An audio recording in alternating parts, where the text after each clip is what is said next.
Es un gusto para mí estar con ustedes en esta tarde.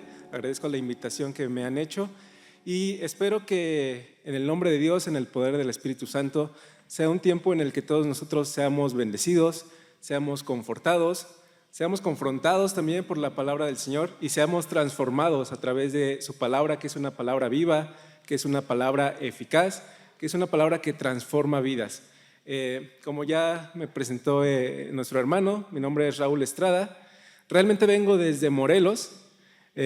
Hace aproximadamente 15 años que el Señor empezó a trabajar en mi vida. Para ese entonces yo no me imaginaba algún día estar fuera de mi estado predicando la palabra del Señor, pero Dios me ha traído a trabajar en Tecamachalco. Ahora me ha abierto también la oportunidad de estar aquí con ustedes y de verdad agradezco mucho al Señor porque la obra que Él hace es maravillosa en cada uno de nosotros y su palabra tiene ese poder de ir transformando nuestras vidas. Cuando recibí esta invitación, la verdad me emocioné y les preguntaba si querían que hablara de un tema en particular. Me dijeron que era tema libre, pero me sugerían que hablara de los últimos tiempos. La verdad es que es un tema complicado de hablar porque hay muchas perspectivas acerca de los últimos tiempos, pero a veces cuando pensamos hacia un futuro, a veces podemos tener temor de las cosas que van a suceder. A veces esperamos ver señales en el cielo, a veces esperamos ver cosas sobrenaturales. No sabemos si las vamos a ver, no sabemos si les va a tocar a otras personas verlas. Pero yo decidí no meterme mucho en estos asuntos. Sin embargo, sí voy a exponer una visión del futuro. Es una visión gloriosa la que nos presenta Romanos. Es una visión que habla acerca de la iglesia y del futuro que le depara a la iglesia. Si bien no me voy a meter en temas de las señales que vamos a ver antes de que eso suceda, sí voy a hablar acerca de cosas muy ciertas que la palabra de Dios habla que van a suceder en nosotros, y no solamente en nosotros, sino en la creación en su totalidad. Por eso he titulado este mensaje Redención Total. Y como ya lo vimos, vamos a estar abarcando algunos versículos del capítulo 8 de Romanos. Pero bueno, antes de empezar de lleno con la exposición de la palabra, vamos a orar. Les voy a pedir que me acompañen y vamos a poner este tiempo en las manos del Señor.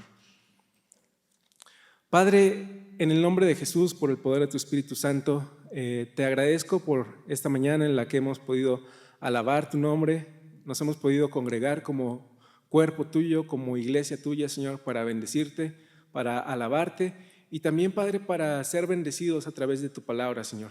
Te pido que en esta tarde ya hables a nuestros corazones, Señor, que tú te seas glorificado a través de esta exposición, Señor, que yo solamente sea un instrumento y que mis labios pronuncien palabras gratas para ti, Señor, y palabras que edifiquen también a esta iglesia local a la cual tú amas y por la cual tú has enviado a tu Hijo a morir y has entregado la sangre de tu Hijo para redimir a las personas que en esta mañana se encuentran aquí, Padre. Que tu nombre sea exaltado, que tu nombre sea bendecido, en el nombre de tu Hijo amado Jesús. Amén. Ok, vamos a comenzar entonces en el versículo 15 de Romanos 8. Romanos, dicho sea de paso, es el libro favorito para mí en toda la Escritura. Y dice así: pues no habéis recibido el espíritu de esclavitud para estar otra vez en temor, sino que habéis recibido el espíritu de adopción, por el cual clamamos Abba Padre. Para este punto, Pablo ha venido hablando de diferentes temas. En los primeros capítulos, la carta de Romanos es totalmente desoladora. Es una carta en donde Pablo dice: ¿sabes qué? Tú eres culpable si eres judío, tú eres culpable si eres gentil, si eres un moralista, ¿sabes qué? También eres culpable. Y Pablo habla de que todo mundo es culpable delante de Dios. No hay excusas, dice Pablo, para nadie. Y no hay bueno ni siquiera uno solo. Entonces, delante del trono del juez del universo, que es Dios, todos somos culpables de pecado y por lo tanto todos merecemos la muerte. La muerte no es otra cosa que una separación eterna de Dios. Y todos, a causa de nuestro pecado, estamos en esa condenación de merecer la muerte, la separación eterna del Dios creador. Pero Pablo va a decir algo maravilloso. Ahora, por la gracia, ustedes pueden ser salvos. Se ha manifestado una ley diferente que la que tenían los judíos, y esta ley Pablo la va a titular como la ley de la gracia o la ley del Espíritu. Y entonces nos va a decir: únicamente por gracia es que tú puedes ser justificado. Y en la justificación encontramos algo que se conoce como imputación. La imputación es tomar los méritos de alguien más para una persona. Y esto va a suceder en el relato bíblico 3 veces.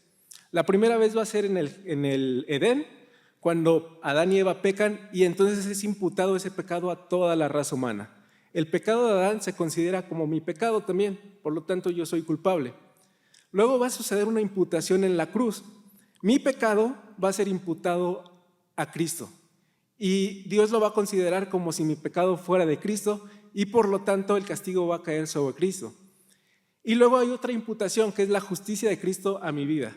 Eso es algo glorioso, porque la justicia de alguien que fue perfecto en su andar en esta tierra es considerada como si fuera mía, es considerada como si fuera tuya, y entonces tú eres justificado no por tus méritos, sino por los méritos de Cristo. Y ahora eres justificado. Entonces Pablo viene hablando de esto. Eres culpable, has sido justificado por gracia, pero no solamente se queda ahí, sino que ahora también eres adoptado como hijo de Dios. Para Dios hubiera sido muy fácil decir, ¿sabes qué? Ya estás a cuentas conmigo, ya no me debes nada, has sido justificado por Cristo y estamos en paz. Y hasta ahí dejarla. Pero Dios dice, no solamente voy a justificarte, también voy a adoptarte como mi hijo. Y entonces ahora sí dice Pablo, pues no habéis recibido el espíritu de temor, sino el de adopción, por el cual dice, podemos clamar, Abba, Padre. Abba es una palabra aramea que se usaba en el seno familiar y que se puede bien traducir como papito. Es una palabra muy familiar, muy cariñosa, muy amorosa, algo que solamente se usaba en el seno de la familia judía, ¿no? Entonces nosotros tenemos ese derecho de ser llamados hijos de Dios y poderlos acercar a Él con esa confianza y decirle, papito, papito, ¿sabes qué? Estoy sufriendo por esto, papito, te doy gracias por esto, por aquello, pero con esa confianza, ya no con temor. ¿Se acuerdan al pueblo judío cómo tenía miedo de acercarse a Dios? Cuando fueron sacados de Egipto, llegan a un monte en donde se les van a revelar las tablas de la ley y todo el pueblo va a decir, ¿sabes qué, Moisés? Habla tú por nosotros porque nosotros tenemos miedo, porque nosotros moriremos. La razón era que veían rayos, veían truenos, veían fuego y no querían acercarse a la presencia santa de Dios porque temían. Ahora imagínate el sumo sacerdote que entraba una vez al año al tabernáculo y que tenía que entrar amarrado de un pie y con un cascabel porque podía morir ahí dentro si no se había purificado correctamente. ¿Cómo se imaginan que entraba ese sumo sacerdote a la presencia de Dios? Obviamente con temor. Pero Cristo ha eliminado ese temor. Cristo ha eliminado ese temor de acercarnos a Dios y ahora nos podemos acercar a Él con confianza y con la confianza de decirle, Padre, papito. Entonces hemos sido adoptados como hijos suyos y el 17 va a decir, y si hijos, también herederos, herederos de Dios y coherederos con Cristo, si es que padecemos juntamente con Él, para que juntamente con Él seamos glorificados. Es decir, nos espera una herencia incorruptible, inmarcesible, una herencia eterna, gloriosa. Y es la herencia que está destinada para Cristo. Pero en Cristo, como somos hechos sus hermanos, al ser adoptados por el Padre, compartimos esa herencia, nos hace acreedores de esa herencia que le pertenece a Cristo, ahora también nos pertenece a nosotros. Ahora, quiero que me acompañen al Salmo 73. Voy a leer los versículos 1 al 14. Es un salmo que escribe Asaf. Y Asaf dice, ciertamente es bueno Dios para con Israel, para con los limpios de corazón. En cuanto a mí, casi se deslizaron mis pies, por poco resbalaron mis pasos, porque tuve envidia de los arrogantes, viendo la prosperidad de los impíos, porque no tienen congojas por su muerte, pues su vigor está entero. No pasarán trabajos como los otros mortales, no pasan trabajos como los otros mortales, ni son azotados como los demás hombres. Por tanto, la soberbia los corona, se cubren de vestido de violencia, los ojos se les saltan de gordura, logran con creces los antojos del corazón, se mofan y hablan con maldad de hacer violencia, hablan con altanería, ponen su boca contra el cielo y su lengua pasea la tierra. Por eso Dios hará volver su pueblo aquí y aguas en abundancia serán extraídas para ellos. Y dicen, ¿cómo sabe Dios? ¿Y hay conocimiento en el Altísimo? He aquí estos impíos, sin ser turbados del mundo, alcanzaron riquezas. Verdaderamente en vano he limpiado mi corazón y lavado mis manos en inocencia, pues he sido azotado todo el día y castigado todas las mañanas. Hasta aquí vamos a dejar ahorita a Asaf, después vamos a regresar con él. Pero si se dan cuenta, es un fatalismo lo que está hablando Asaf. Él se siente devastado porque él ve la vida de las personas que no creen en Dios y dice, ellos prosperan, a ellos les va bien, ellos no sufren, ellos tienen riquezas, y en cambio yo no tengo nada de eso, dice, ¿no? Y entonces llega el momento en el versículo 13 en donde dice, verdaderamente en vano yo he limpiado mi corazón.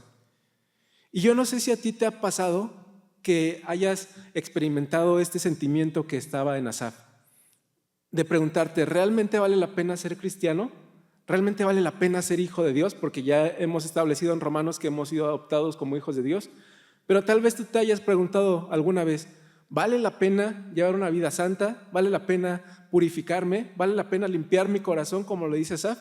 Porque volteamos a ver a las personas y hay alguien en nuestro trabajo que no es cristiano y que le va mejor que a nosotros, que tiene un puesto mejor que nosotros, que tiene un carro mejor que nosotros, que tiene una casa más bonita que nosotros. Por ejemplo, mi vecino allá en Morelos, cada año se va a Cancún. Y yo pudiera decirle, Dios, tu hijo soy yo, no él. Llévame a mí a Cancún, ¿no? Pero a veces sentimos eso, que a las personas que no son cristianas les va mejor que a nosotros. Y que a veces nosotros nos la pasamos sufriendo, que a veces nosotros tenemos enfermedades. Y es como, Dios, acuérdate de nosotros, somos tus hijos. Y ese sentimiento es el que tiene Asaf. Pero ahora vamos a ver, a través de la carta a los romanos, cuáles son las riquezas del cristiano, cuál es la verdadera riqueza que espera el cristiano. Y te voy adelantando que no precisamente es en esta tierra la riqueza que espera el creyente. Así que ya leíamos ahí en el versículo 17 que somos herederos, pero dice herederos si es que juntamente con Cristo ustedes padecen. Estamos llamados no a vivir una vida totalmente pacífica, sino también a padecer. Y entonces el versículo 18 nos va a decir, pues tengo por cierto que las aflicciones del tiempo presente no son comparables con la gloria venidera que en nosotros ha de manifestarse.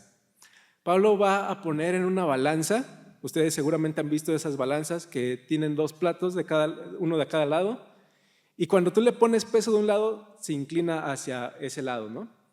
Imaginemos eso entonces, una balanza. Y dice Pablo, las aflicciones del tiempo presente no tienen el mismo peso que tiene la gloria que en nosotros ha de manifestarse. Entonces imaginemos que de este lado pongo la gloria que en nosotros ha de manifestarse y se va a inclinar hacia este lado. Pero aquí ahora pongo depresión. El peso de la gloria sigue siendo más fuerte y la balanza sigue inclinada hacia este lado. Pero vamos a añadirle ahora desempleo. La balanza sigue inclinada hacia el peso de la gloria. Vamos a añadirle soledad. La balanza se sigue inclinando de este lado. Enfermedades, angustia, miedos, temores, fracasos, rechazos. No importa cuántas aflicciones le pongas de este lado, el peso de la gloria tiene más peso. Entonces, no importa si tú llevas una vida de dolor, de aflicción durante todo el tiempo que tú vivas, la gloria tiene más peso, porque déjame decirte algo. Las aflicciones son temporales, pero la gloria es eterna. Ahí está la diferencia. Incluso si tú vives durante 70 años y durante 70 años estás sufriendo, esos 70 años son temporales, se van a acabar. La gloria eterna no tiene fin. Entonces no importa todo lo que tú sufras en esta tierra, la gloria sigue teniendo más peso. Por eso Pablo dice, no es comparable las aflicciones que tú vivas en esta tierra con la gloria que te espera. Y con la gloria que, si se fijan ahí, dice, en nosotros ha de manifestarse. Ahí este artículo es bastante clave, porque no dice sobre. Por ejemplo, hay personas por ahí en medio que tienen sobre ellas una luz. La luz está sobre ellas y las está iluminando. Podría decir desde, pero si dice desde, quiere decir que la luz sale de nosotros, y no es así, ¿verdad? Podría decir a nosotros ha de manifestarse, pero si dijera a nosotros, estaríamos nosotros siendo meros espectadores. Dios revelando su gloria a nosotros y nosotros solamente contemplándola. Pero dice en nosotros ha de manifestarse esa gloria. Así que quiero que me acompañen a Mateo 12:43 para aclarar un poquito a qué se refiere con en nosotros. Dice así, entonces los justos resplandecerán como el sol en el reino de su Padre. El que tiene oídos para oír, oiga. Los justos hemos de resplandecer. Entonces la gloria ha de manifestarse en nosotros. ¿De qué manera? Con un resplandor. Los justos vamos a resplandecer. Una cita más que habla acerca de eso es Daniel 12:3. Daniel tiene muchos pasajes escatológicos, es decir, acerca del futuro. Y Daniel 12:3 nos dice: los entendidos resplandecerán como el resplandor del firmamento, y los que enseñan la justicia a la multitud como las estrellas a perpetua eternidad. Los justos, los entendidos, los que han sido justificados por Dios, han de resplandecer en esa gloria venidera que en nosotros ha de manifestarse. Entonces quiero que entendamos esto. No importa qué tan gris luzca tu presente, tu futuro es un futuro glorioso. No importa qué tantas aflicciones pases por esta vida, tú has de resplandecer en la eternidad, porque la gloria de Dios ha de manifestarse en ti. No solamente sobre ti, no solamente a ti, sino en ti. Y entonces no importa qué tan gris, qué tan oscuro luzca tu presente, tu futuro luce glorioso. Y es un futuro que hemos de experimentar porque así lo ha establecido Dios. Te repito, no por méritos propios, sino por la justicia que ha sido imputada a nosotros. Avanzamos al 19 entonces. Porque el anhelo ardiente de la creación es el aguardar la manifestación de ¿quiénes? De los hijos de Dios, es decir, de aquellos que hemos de resplandecer, de aquellos sobre los cuales ha de manifestarse la justicia y este resplandor, esta gloria. Pero cuando dice ahí el anhelo de la creación, es decir, el anhelo del mundo en el que vivimos, de las cosas creadas como, digamos, los montes, digamos, como los mares, los cielos, que en los salmos siempre encontramos a la creación personificada, como si la creación tuviera vida. Encontramos ahí, por ejemplo, pueblos todos alaben a Dios, y cuando habla de estos temas también incluye ahí a la creación. Le habla a los cedros, le habla a los cielos, le habla a las montañas, como si tuvieran vida. Y aquí Pablo toma ese lenguaje también y dice: la creación está anhelante. Esa palabra anhelante también se podría traducir como deseo ardiente, y en el griego da esta sensación de alguien que está parado de puntitas y que está alzando así sus ojos, como estar esperando algo. A ustedes les ha pasado seguramente que están esperando a una persona y entonces no llega esa persona. No estoy refiriéndome a nadie en particular. Están esperando a esa persona y entonces salen a la calle y se asoman a ver si esa persona ya viene en camino, ¿no? O por ejemplo, a los que nos gusta hacer compras por internet. Compramos algo en Mercado Libre y nos dan una guía. Y entonces estamos checando la guía cada rato a ver por dónde viene nuestro paquete. Estamos esperándolo ardientemente. Y dice Pablo, la creación está así, está de puntitas y está alzando sus ojos porque está esperando la manifestación de los hijos de Dios. Porque la creación fue sujetada a vanidad, no por su propia voluntad, sino por causa del que la sujetó en esperanza. La palabra vanidad la encontramos muy presente en Eclesiastés. Constantemente Eclesiastés va a decir: vanidad de vanidades, todo es vanidad. Y no se está refiriendo a alguien narcisista, a alguien que se ve al espejo y es muy vanidoso, sino que la palabra vanidad en la Biblia significa algo vano, algo que no cumple con su propósito. Entonces, cuando pensamos en esto, la creación no está cumpliendo el propósito por el cual fue ella diseñada. La creación, al momento de que el hombre peca, es dañada, es corrompida. No solamente se corrompe la vida del hombre, sino la creación misma sufre los estragos del pecado del hombre. Y entonces la creación está sujetada a vanidad, no por su causa, sino por aquel que la sujetó en esperanza, es decir, por Dios. Dios ha sujetado a su creación a esperanza de que esta creación ha de ser renovada, ha de ser redimida. Dice el versículo 21, porque también la creación misma será libertada de la esclavitud de corrupción a la libertad gloriosa de los hijos de Dios. Porque sabemos que toda la creación gime a una y está con dolores de parto hasta ahora. Es decir, la creación está sufriendo. La creación sufre, aunque nosotros a lo mejor no podamos entender cómo puede sufrir algo que no tiene una vida como nosotros la tenemos, ¿verdad?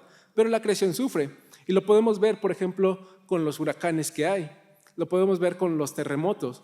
lo podemos ver con la devastación, lo podemos ver, por ejemplo, cuando una especie es extinta y ya no hay más esa especie.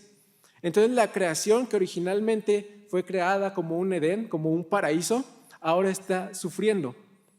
Y sufre porque el pecado del hombre entró en esta tierra y con el pecado entró la muerte. Entonces la creación está sufriendo y a veces también por causa de nosotros cuando talamos árboles, cuando devastamos todo un bosque, cuando se desvían los ríos para crear presas y entonces toda la creación está sufriendo y no está cumpliendo el propósito para el cual Dios la diseñó, al menos no por completo.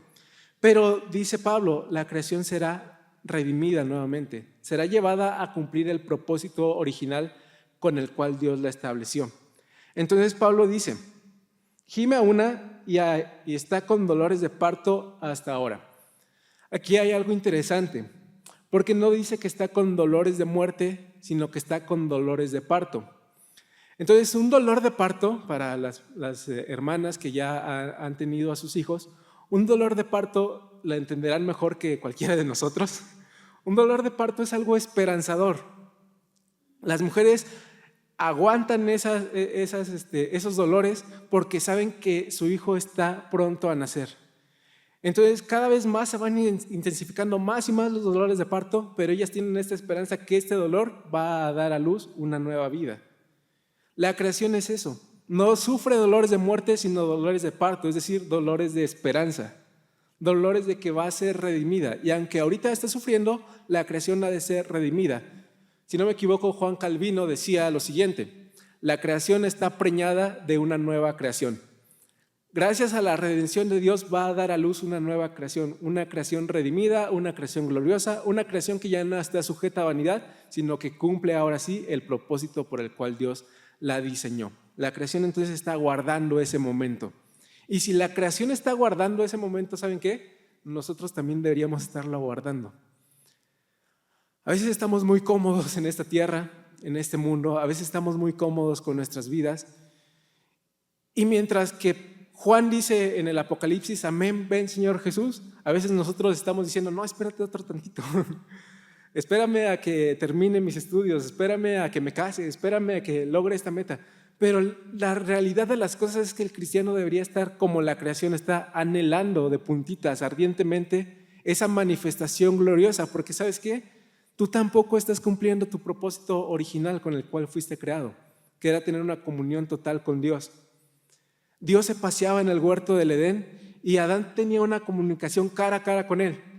Nosotros, es cierto, tenemos una comunicación con él a través de su Espíritu Santo, pero hay más de lo que podemos tener en esta tierra y solamente lo vamos a poder tener cuando llegue ese momento. Cuando Cristo sea manifestado en gloria, nosotros seamos llevados juntamente con él en las nubes y entonces sí alcancemos a estar con él por una eternidad. Vamos a leer algunas citas acerca del plan que Dios tiene para la creación y para sus hijos. Encontramos una cita en Isaías 65, 17. Nos dice Isaías, porque he aquí, yo crearé nuevos cielos y nueva tierra, y de lo primero no habrá memoria, ni más vendrá al pensamiento. Esa es la esperanza de la creación, un cielo nuevo, una tierra nueva en la cual moraremos eternamente. Segunda de Pedro 3:13, pero nosotros esperamos según sus promesas cielos nuevos y tierra nueva en las cuales mora la justicia. Eso es lo que nosotros estamos esperando, eso es lo que la creación está esperando ardientemente, cielos nuevos y tierra nueva, una creación renovada en donde mora la justicia. Y déjame darte todavía un pasaje más, que es una visión que tiene Juan en Apocalipsis 21, 4 al 5. Es mi capítulo favorito de Apocalipsis. Nos dice, enjugará Dios toda lágrima de los ojos de ellos y ya no habrá muerte, ni habrá más llanto, ni clamor, ni dolor, porque las primeras cosas pasaron. Y el que estaba sentado en el trono dijo, he aquí, yo hago nuevas todas las cosas. Y me dijo, escribe, porque estas palabras son fieles y verdaderas. Eso es lo que nosotros estamos esperando. Pero déjame leerte el versículo 3. Y oí una gran voz del cielo que decía, he aquí el tabernáculo de Dios con los hombres, y Él morará con ellos y ellos serán su pueblo y Dios mismo estará con ellos como su Dios. Déjame darte rápidamente un repaso de lo que significa esto, porque como te decía hace rato, en el Edén, Dios y el hombre estaban en comunicación. Esa comunicación se pierde a causa del pecado de Adán, pero luego Dios crea todo un plan, por así decirlo. Y cuando están en el desierto los judíos, sucede algo, y es que Dios les da instrucciones de construir un tabernáculo. Y el tabernáculo es lleno de la presencia de Dios. Ahora, el pueblo estaba en el desierto, pero la presencia de Dios los acompañaba en ese tabernáculo en donde, recordemos, solamente podía entrar el sumo sacerdote. Ese tabernáculo, cuando se asientan en la tierra prometida, se va a convertir en un templo en donde van a guardar ahí el arca del pacto y en donde moraba la presencia de Dios, pero nuevamente solamente una persona podía entrar una vez al año. Pero luego Juan en su evangelio nos dice que Cristo viene y hace morada. Aquel verbo estaba con Dios y el verbo era Dios, y el verbo entonces nosotros lo podemos ver. Vamos a leerlo para no estar parafraseando aquí. Juan 1:1.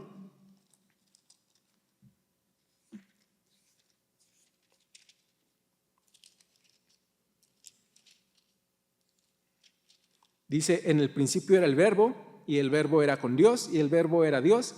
Este era en el principio con Dios. Todas las cosas por Él fueron hechas, y sin Él nada de lo que ha sido hecho fue hecho. En Él estaba la vida, y la vida era la luz de los hombres. La luz de las tinieblas resplandece, y las tinieblas no prevalecieron contra ella. Nos está hablando de Jesucristo, Jesucristo encarnado. Y si avanzamos al versículo 14, encontramos, y aquel verbo, ese verbo que encontramos en el versículo 1, fue hecho carne y habitó entre nosotros, y vimos su gloria, gloria como la del unigénito, lleno de gracia y de verdad. Ese verbo es hecho carne y habitó. La palabra griega para habitar, literalmente la podríamos traducir como tabernaculizó. Es decir, en el Antiguo Testamento Dios tabernaculiza, hace morada en ese tabernáculo, pero luego en Cristo hay una revelación más gloriosa y el Hijo de Dios tabernaculiza, es decir, hace morada entre los hombres. Y luego en el Apocalipsis, entonces en el versículo que estamos leyendo, nos dice que el tabernáculo de Dios es con los hombres, ¿no? Apocalipsis 21:3. Y oí una gran voz del cielo que decía: he aquí el tabernáculo de Dios con los hombres, y Él morará con ellos, y ellos serán su pueblo. El plan de Dios siempre ha sido hacer tabernáculo con los hombres, desde el Edén hasta el Apocalipsis. Su plan siempre ha sido estar habitando en medio de nosotros. Y eso es lo que nos espera a los hijos de Dios. La gloria venidera, en donde dice Juan, a través de esta visión, ya no habrá más llanto, ya no habrá más dolor, las cosas viejas habrán pasado y aquí el tabernáculo de Dios con los hombres, cielos nuevos y tierra nueva. Ahora, acompáñenme por favor a Génesis 3:16 al 19. Nos va a decir ahí Moisés: a la mujer dijo: multiplicaré en gran manera los dolores en tus preñeces, con dolor darás a luz los hijos, y tu deseo será para tu marido, y él se enseñoreará de ti. Y al hombre dijo: por cuanto obedeciste a la voz de la mujer, y comiste del árbol de que te mandé diciendo: no comerás de él, maldita será la tierra por tu causa, con dolor comerás de ella todos los días de tu vida, espinos y cardos te producirá, y comerás plantas del campo. Después de que el hombre peca, entonces hay una serie de maldiciones. El hombre es maldito a causa del pecado, la mujer es maldita a causa del pecado, pero no solamente eso, la tierra es maldita a causa del pecado. Y entonces dice: ahora la tierra producirá espinos y cardos. Pero las implicaciones del pecado del hombre no se quedan ahí. Va a llegar un punto en el que el Hijo de Dios va a ser maldito a causa del pecado. Por eso la Biblia dice: maldito todo aquel que cuelga de un madero. Y la maldición del pecado del hombre va a ser cargada por el Hijo de Dios. Y si tú recuerdas, cuando Cristo está en esa cruz, se le pone una corona. Y esta corona no es una corona más que de espinas, ¿verdad? La tierra, cuando Dios la maldice, empieza a producir espinas. Pero cuando Cristo es llevado a la cruz, se le pone una corona de espinas, porque Cristo está redimiendo no solamente al hombre, está redimiendo a la tierra. Por eso encontramos que la tierra está preñada de una nueva creación. Por eso esperamos que la tierra está guardando esa manifestación gloriosa. Porque Cristo vino a redimir todo. Toda la creación ha de ser redimida en Cristo. Es redimido nuestro cuerpo, es redimida nuestra alma y es redimida la tierra misma. Y la tierra está esperando esa redención total. La tierra está esperando esa manifestación. Cristo vino a cargar con toda la maldición que encontramos en estos versículos que Génesis nos narra. Entonces las implicaciones del pecado son muy grandes, pero las implicaciones de la gracia de Dios lo son mucho más. La gracia de Dios sobreabunda y entonces la gracia de Dios hace que todas las cosas sean redimidas. Y si tú recuerdas en el Génesis, cada vez que Dios creaba algo decía a Dios que era bueno. Por eso Dios va a redimir su creación, porque la creación de Dios es buena. Dios no simplemente va a desechar la creación, sino que la va a transformar, la va a redimir porque su creación es buena, es algo creado por Él. No la va a desechar por completo, la va a redimir, la va a transformar porque su creación originalmente fue buena y ahora en un futuro será no solamente buena, será gloriosa. Y es la tierra que nos tiene preparados para nosotros. Regresemos entonces al versículo que al pasaje que estamos estudiando, que es Romanos. Nos quedamos entonces en el 22, lo vamos a retomar de ahí, porque sabemos que toda la creación gime a una y está con dolores de parto hasta ahora, es decir, dolores esperanzadores. Y no solamente ella, sino que también nosotros mismos, que tenemos las primicias del Espíritu, nosotros también gemimos dentro de nosotros mismos, esperando la adopción, la redención de nuestro cuerpo. Es decir, nosotros ya fuimos adoptados como hijos suyos, pero hace falta una adopción, digamos, completa. Y esa adopción incluye nuestro cuerpo. Por eso en Tesalonicenses nos dice que hemos de ser resucitados. Y lo que se siembra en corrupción será levantado en incorrupción. Nuestro cuerpo ha de ser transformado a la imagen del cuerpo de Cristo cuando Cristo resucitó. Cristo resucita en cuerpo, porque si no, no podríamos hablar de una resurrección. Es una resurrección corporal. Y cuando asciende, ¿qué creen? Asciende en cuerpo. Entonces Cristo está eternamente a la diestra del Padre como Dios, pero también como hombre.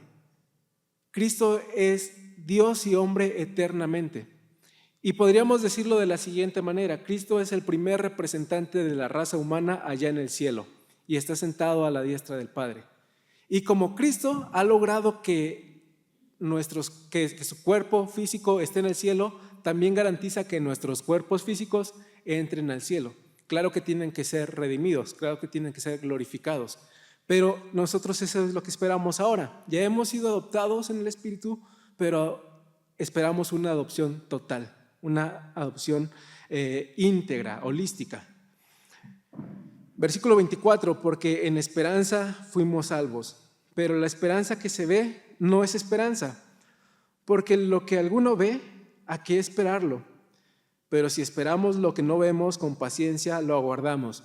Es decir, nosotros como cristianos tenemos que ser pacientes en esta tierra hasta que llegue ese día de nuestra glorificación total. Hay que ser pacientes, no hay que desesperarnos, hay que ser pacientes. Antes de llegar a la gloria, tendremos que pasar quizás por el Calvario. Antes de llegar a la gloria, tendremos que pasar por el Getsemaní tal vez. Pero hay que ser pacientes en medio de nuestras aflicciones. Hay que ser pacientes en medio de las pruebas.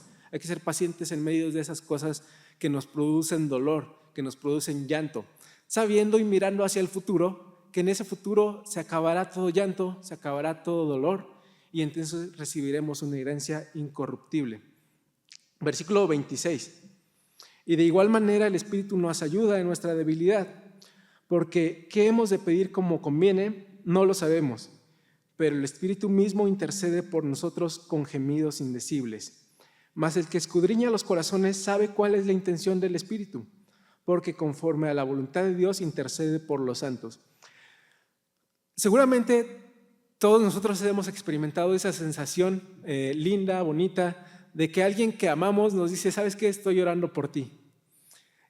Sabemos que nos demuestra su amor de esa manera, cuando alguien ora por nosotros para que nos vaya bien, ¿no? A veces nosotros estamos en una circunstancia de angustia y le decimos a alguien: ¿sabes qué? Estoy pasando esto. Y en ese momento esa persona nos abraza, ora por nosotros y es una sensación de alivio.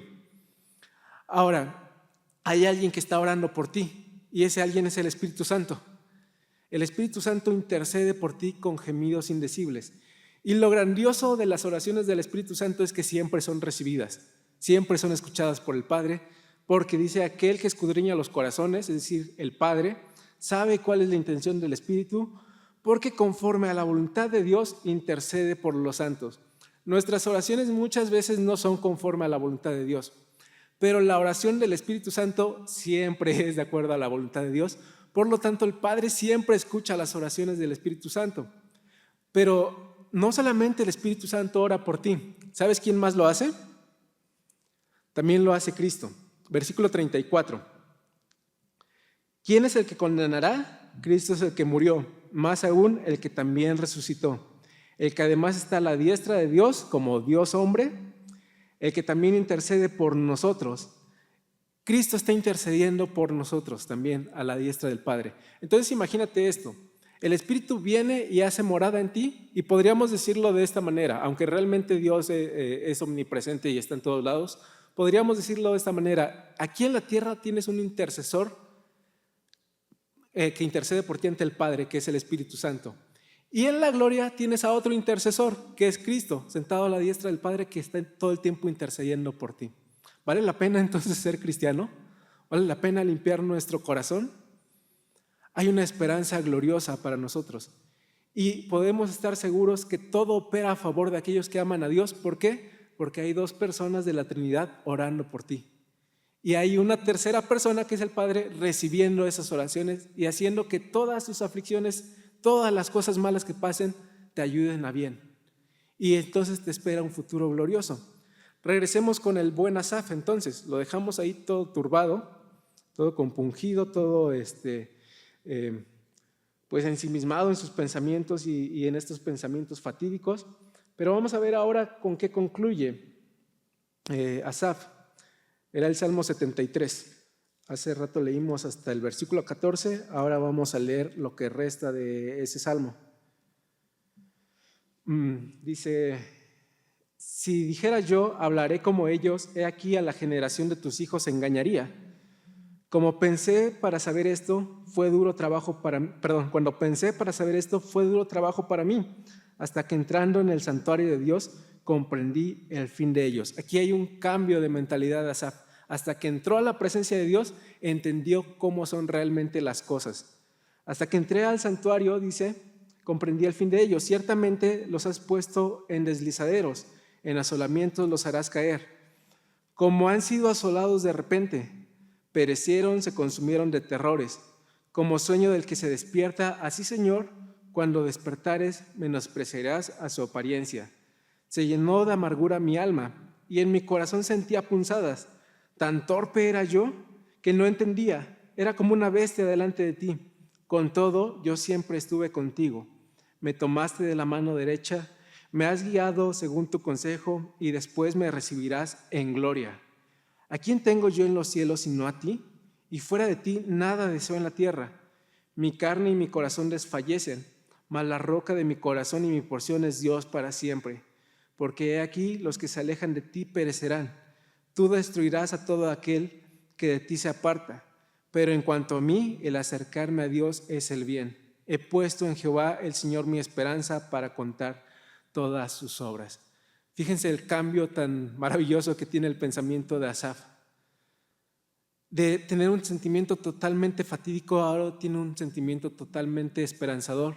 Pero eso es porque comprendió el fin que le espera a los injustos y el fin que le espera a los justos.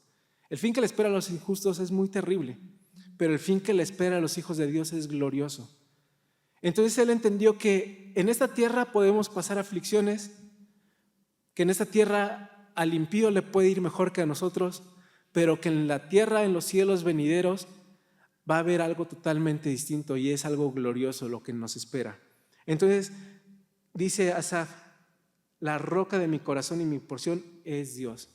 Esa es la herencia que tenemos y esa es la mejor herencia que pudiéramos tener. Dios morando en medio de su pueblo, paseándose como lo hacía en el Edén, en medio de nosotros viéndole cara a cara. Y entonces, como te decía hace rato, no importa lo que sufras, no importan tus aflicciones, No importa qué tan oscuro sea tu presente, tu futuro es glorioso porque tu herencia es Dios para siempre. Tu herencia es Jehová para siempre. Los que se alejan de Él perecerán, pero en cuanto a nosotros, el acercarnos a Dios es el bien. Entonces dice Asaf, concluye con eso: he puesto en Jehová el Señor mi esperanza para contar todas tus obras. Hermano, pon tu esperanza en Dios. Aunque no puedas ver ahora la salida quizás, a veces tenemos estas expresiones como no veo la mía. Pon tu esperanza en Dios, porque tu esperanza en Dios es una esperanza gloriosa, maravillosa. Dios ha de redimir toda la creación, ha de redimir tu alma y también tu cuerpo para hacerlos morar en una tierra en donde no habrá más llanto, en una tierra en donde no habrá más dolor, en una tierra donde mora la justicia y en una tierra donde Dios mismo mora con nosotros. Quiero concluir leyendo 1 de Pedro 1, del 3 al 6. Bendito el Dios y Padre de nuestro Señor Jesucristo, que según su grande misericordia nos hizo renacer para una esperanza viva, por la resurrección de Jesucristo de los muertos, para una herencia incorruptible, incontaminada e inmarcesible, reservada en los cielos para vosotros, que sois guardados por el poder de Dios mediante la fe para alcanzar la salvación, que está preparada para ser manifestada en el tiempo postrero, en lo cual vosotros os alegráis, aunque ahora por un poco tiempo, si es necesario, tengan que ser afligidos en diversas pruebas. Gloria a Dios por esto, hermanos. Si bien yo no te puedo decir cuándo serán los últimos días, de hecho nadie puede hacerlo, no te puedo decir cuándo Cristo va a regresar. Quizás tampoco te puedo interpretar las señales que están en la Biblia, que son señales complejas, pero sí te puedo decir algo, y te lo puedo decir porque aquí lo encontramos en la palabra de Dios, y lo encontramos de forma nítida, de forma clara. Hay una herencia incorruptible, incontaminada e inmarcesible. Esto quiere decir que no se marchita, reservada para ti, que has sido rescatado por el poder de Dios mediante la fe. Entonces concluye este versículo en la cual vosotros nos podemos alegrar. Tú te puedes alegrar en esa esperanza, aunque por ahora tengas que pasar por ciertas aflicciones, aunque por ahora tengas que sufrir, aunque por ahora a veces te sientas como se sentía Asaf, todo estresado, todo desalentado. Aunque ahora te sientes así, te tienes que alegrar en la esperanza, porque es una esperanza cierta, es una esperanza gloriosa y es una esperanza eterna. Vamos a orar y con eso concluimos el mensaje de hoy. Padre eterno, Padre maravilloso, Padre de las luces, Padre de gloria, Señor, te damos gracias a ti en esta tarde porque has hablado a nuestros corazones, a nuestras vidas, recordándonos, Padre, la esperanza que tenemos en ti, una esperanza que no alcanzábamos nosotros, que si la tenemos ahora es solamente por gracia, que si la tenemos ahora es solamente porque en nosotros ha sido imputada la justicia de Cristo, que si la tenemos ahora es porque solamente hemos sido adoptados por ti en ese amor tan grande, en ese amor que Jeremías nos dice que es un amor eterno, Señor. Y gracias, Padre, porque entendemos ahora el plan que tú tienes para nosotros, aún en medio de cosas difíciles que experimentamos en esta tierra y en esta vida. Aún cuando las cosas no van bien para nosotros, aún si hubiera aquí alguien desempleado o alguien pasando por una depresión, alguien que ha experimentado rechazo o soledad, Señor, sabemos que las cosas presentes pasarán, que las aflicciones son temporales, pero sabemos también que tu gloria es eterna, Señor, y ese es un contraste increíble y maravilloso, Señor, porque esperamos, según tus promesas, cielos nuevos y tierra nueva en las cuales mora la justicia. Y lo más importante, Dios, es que en ese lugar celestial estaremos cara a cara frente a ti, Señor.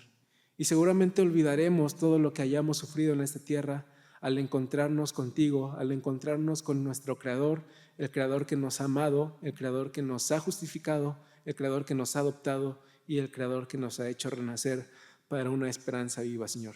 Que tu nombre sea exaltado, que tu nombre sea glorificado y que nosotros, tus hijos, aprendamos a vivir con esa esperanza cada día de nuestras vidas, Señor. En el nombre del Padre, del Hijo, del Espíritu Santo. Amén.